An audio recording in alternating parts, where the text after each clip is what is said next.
Bob Seeley's coming up as well, former Conservative MP. But just before we talk to Bob, let's have another look at what he said yesterday. That's right, Keir Starmer, the man with the hairdryer, fixing the foundations.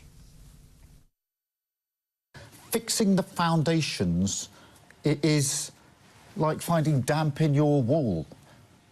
You can paint over it and get the hairdryer out and dry it. All done that. Hope it goes away. Or you can strip it out, rip out the plaster and deal with the problem once and for all.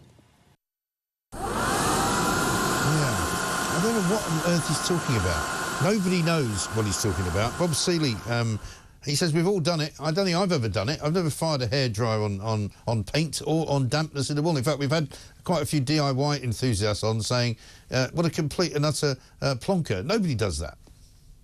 Well, as he famously said, his dad was a toolmaker, and I think that is becoming more obvious day by day. It really is. He's now saying that he can't foresee the future, so there might be tax rises coming because there are things that he can't see.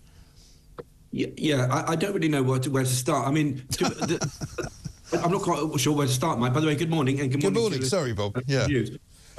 I mean, he's providing very good copy for the more creative type of Fleet Street political reporter, which has some very funny reports today.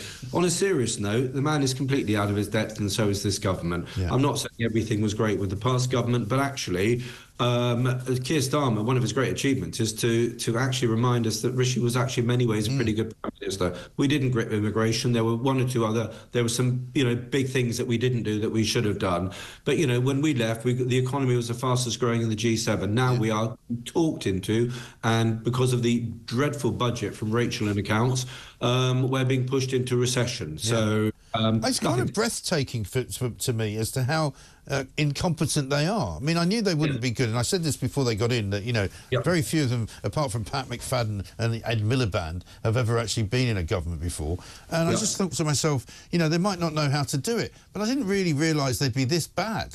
No, and I think I quite agree with you. I thought they would be cynically playing the game of trying to represent the public interest, being in tune with the public interest, but their contempt for the public interest. I mean, I think they made two big mistakes, of which the critical one was that when they saw the Tories get hammered because our vote imploded, fair enough, they thought that was a rejection of conservatism. It was a rejection of the Conservatives at the time. It was not a rejection of conservatism per se, because a lot of our vote went to reform because people were knocked off about what was happening in the direction of the country. I get that.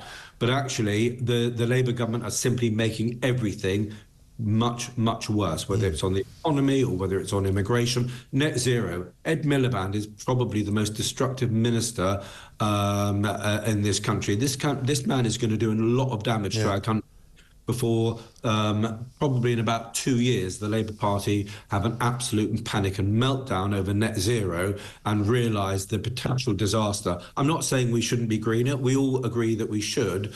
But actually, when you have the highest, massively higher costs than anywhere else for domestic heating and for energy, for industry, we are simply deindustrializing at pace. And all our jobs go to China, where they are still building coal-fired power stations. This is an absolute mugs game, and we shouldn't have been anywhere near it. No, of course. And, I always say to people, well, it's all very well saying that we all want to be greener. And, well, up to a point. Only if it's cheaper, in my view. I make the analogy with an electric car. Make an electric car that's cheaper, and maybe I'll buy one if it's as good as the petrol car. But the only people doing that right now are the Chinese. The car business in this country has more or less collapsed. Nissan are apparently in massive trouble. We saw Ford closing down their factory just the other day. Jaguar, there's another story altogether.